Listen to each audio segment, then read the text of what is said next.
You've seen her doing her thing since the age of 12 on hit shows like The Chi and like the 2021 release of Candyman. Genesis Denise Hale, welcome to the BGS house. Thank you for having me. I'm so excited. Thank you for being here. You've been acting since the age of 10, landed your first recurring role with The Chi at age 12. Yes.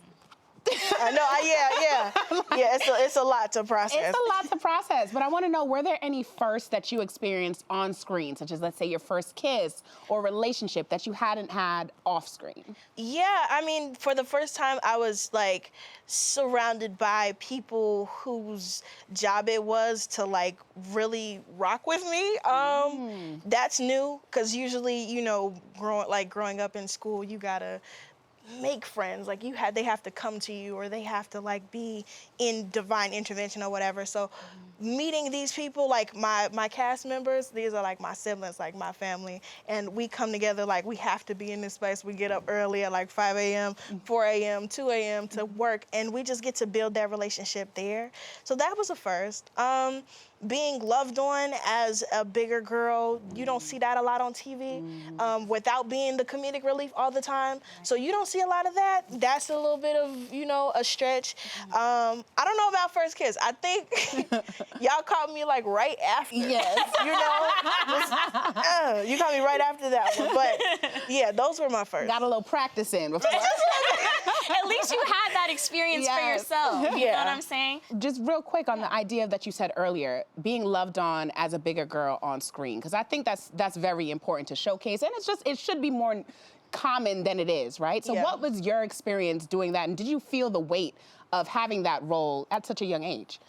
I didn't really understand it until like 16, 17, because that's when like the movement started happening. I think, when did Lizzo come out? Like right?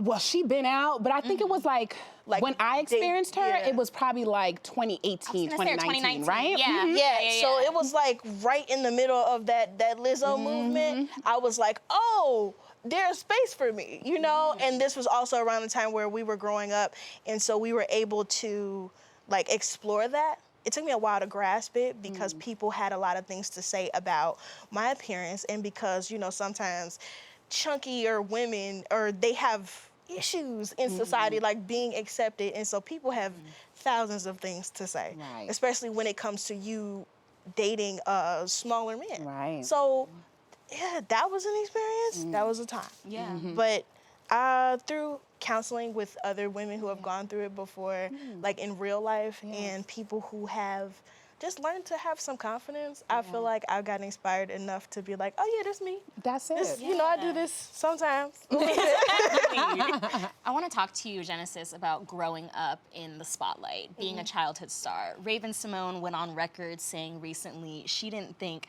childhood acting should be a thing, just because of the traumas and the situations that a lot of these kids are placed in so young. Was there anything that you experienced, like growing up in the industry, that led you to maybe think that maybe most children shouldn't do this, or if children should do this, it should look this certain way? Or what are your thoughts on childhood acting in general? Number one, I think there's a difference between being a childhood star and a child who acts.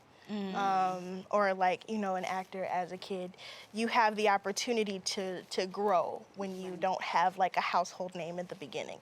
But on the other hand, it helps a lot more when you have a supportive team behind you. Like for the longest, my mother was that for me. And it was like, girl, I don't care what you do, you still gotta go home and wash these dishes.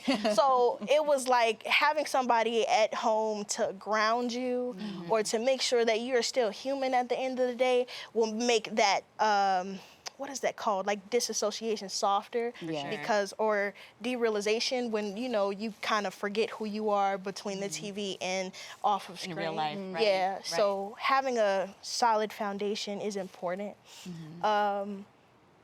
Counseling. Every child actor or every person who acts needs therapy. That's what Ooh, she I was love saying. that. Yeah. Okay, Yeah, that's what Raven was saying as well. That helps a lot. Why I do you started think that is? Yeah. Well, because from personal experience, I started it in my, this year, like season 6, I started going to therapy after like filming. I had space to vent about certain things that I felt, and I got to go through like the process of going to set, why am I up so early? I don't like this, you know, or certain things like that. I got to work through and have the capacity to understand better, as opposed to just assume and hold it in and be like, yeah, I'm supposed to do this because this is TV and show business.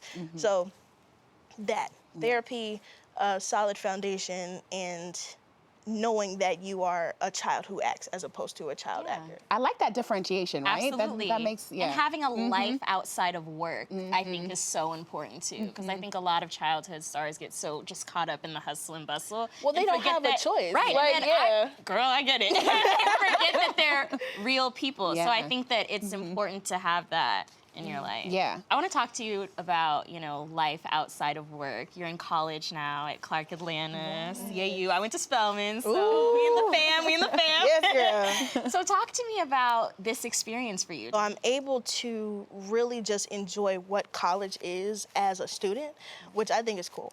On the flip side, though, people do know who I am, so you have to be mindful of the things that you say or do.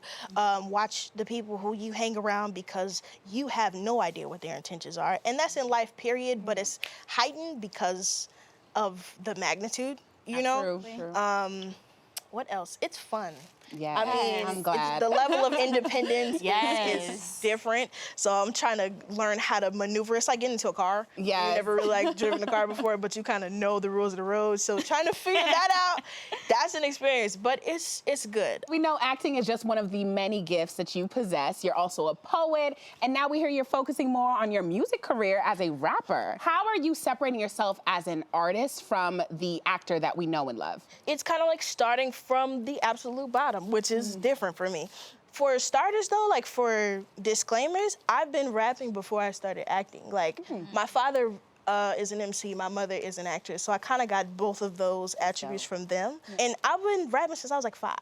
That's what I do. If you look on my page, the facts is there. I mean, it's giving, where's the bar? Where's the cipher? I did the hip hop BET cipher, so it was always, I have them. They're in my back pocket like that. So this one, I think, I don't know how I'm gonna do it yet. I know that it might be a little bit more careful, might be a little bit more strategic. I want to make sure that this is something that affects the people that I want it to affect in the most positive way possible. Yeah. Who do you want to be affected by your music the most? Majority of people who feel like me, because the music that I make is more so like, oh, this is a vibe. This is a vibe. Like, this is not. I'm not trying to make conscious rap, but the things that I'm saying are, you know, at least things that you can listen to. Right. And understand. Also, the bars are there, so for people, like, you know, the industry uncles that be like, you're not really saying, you know what I'm saying? Those people that be like, oh, you're not saying it like this, though, but you gotta, For those people, the bars are there, too, so you can sit down and break apart my song if you want to. Yeah. But for the people that just want to listen, it sounds good. Nice. It sounds nice, too. I love that. Absolutely. Well, Genesis, we could talk to you all night, but we want to thank you so much for joining us tonight. Be sure to check out her new single, Hello, on all streaming platforms.